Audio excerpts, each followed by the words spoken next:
China is a communist country, and they saw this going on around the world, and they said, wait a minute. We know that 1 out of every 4 people in our workforce is attached to ag in one way or another. And from my own personal low educated point of view is that a communist country's biggest danger is not an outside force like the U.S.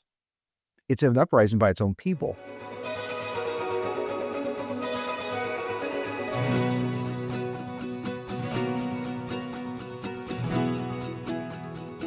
Hi, and welcome to ILCorn TV. Looking forward to another great episode. I am John Klemm, a farmer here in Illinois and member of the Illinois Corn Marketing Board. Today on the line, we have Josh Linville, Vice President of Fertilizer at StoneX. Glad to have you, Josh. Looking forward to a good conversation. Absolutely. I was going to say, we're in the middle of spring season. Everything's charging along pretty darn well, and a few things that probably need to be hit on. So let's jump right into things, right? And we're going to have some questions that we want to make sure that we have a good, deep understanding of. And so I'm going to read the questions real detailed to you so that we can make sure the listeners know what we're talking about. And then, we'll look forward to the answers that we get from you. So recently, you've discussed that China's potential easing of its fertilizer export ban and its impact on global pricing. Can you elaborate on how such policy shifts influence the international fertilizer markets and what the ripple effects they might have on the U.S. agriculture? Absolutely. One of the big things we like to talk when we're talking to the farmers, we're talking to the industry, is how important these global events are. We like to look out our back window and say, here's what's going on here in Illinois. Here's what's happening in Missouri. And we think that's the center of the universe because that's where the center of our universe is. But the world leads the charge, and we merely kind of follow suit with that. And China is a major participant, a major player when it comes to urea and phosphate. When we go back in history, on the urea side, China would normally export between 5 and 5.5 million tons. To put that in context, that's about 10% of global exports. So it's a big piece of it. What they do or don't do matters. On the phosphate side, they would normally export 9 to 10 million tons. They were the largest exporter of phosphate. So what they do or don't do has massive implications. China is a communist country, and they saw this going on around the world, and they said, wait a minute. We know that 1 out of every 4 people in our workforce is attached to ag in one way or another. And from my own personal low educated point of view is that a communist country's biggest danger is not an outside force like the U.S. It's an uprising by its own people. Mm-hmm. So how do we keep our own people happy? How do you keep 25% of the population happy? Slow or stop exports. It accomplishes 2 goals. Number 1, more than sufficient stockpiles at home for our people, and it keeps our domestic price lower versus the rest of the world. So suddenly, they went from 5 million tons exporting on the urea side to 2024, 262,000 tons. Wow. January, February, March of this year, 3,600. That's not a typo, not 36,000, not 360,000, 3,600. 36. So what does that mean for the world? Prices rise. Econ 101, less supply, demand doesn't change, prices rise. Now we're starting to hear rumors that they are going to start allowing some exports. They've built those stockpiles. They've kept their domestic price low. Their spring season is ending, and they know they need some inventory relief to export. Yeah, so let's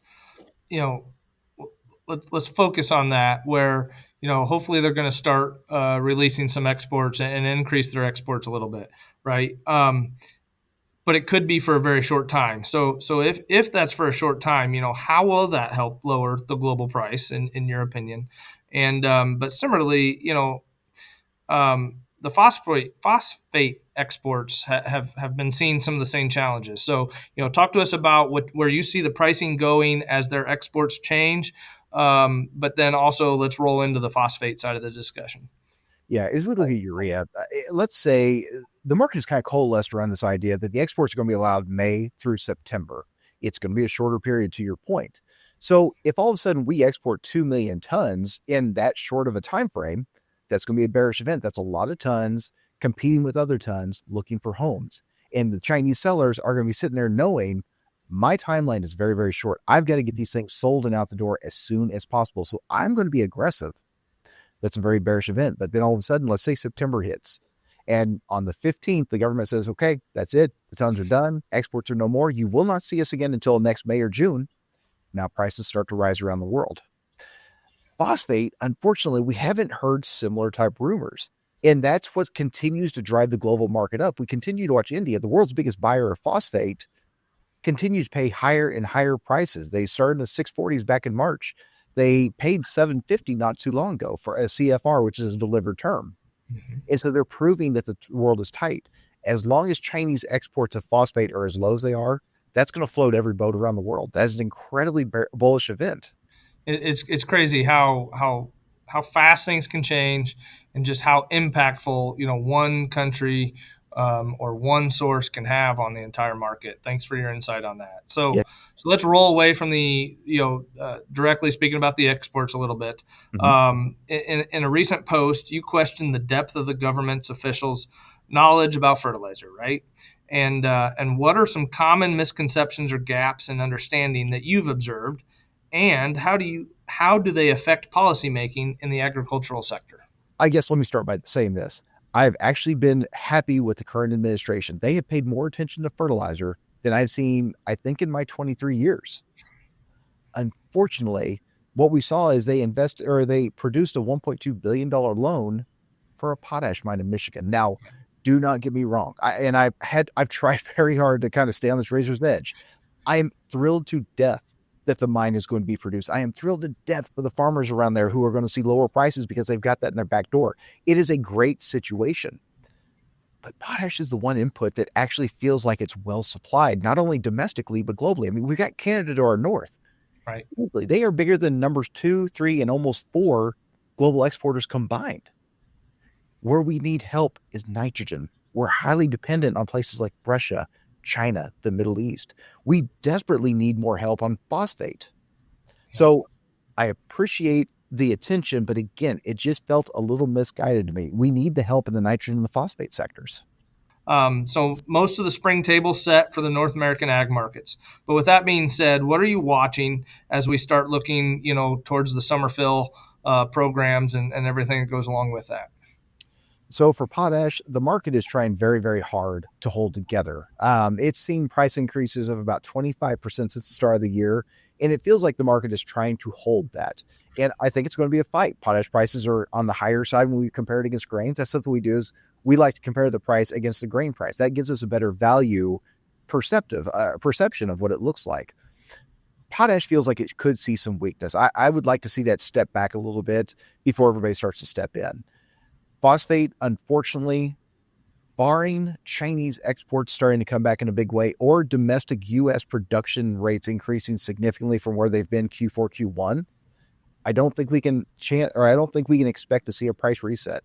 I think the prices that you see in spring, honestly, I think today might actually look cheap. And people are probably listening and saying, there's nothing cheap about it. Trust me, I get it. When we look at the phosphate corn ratio, it's the second worst in history. The only time that was worse was 2008. And the only thing that made 2008 better than today, corn was $6, $7, $8 a bushel.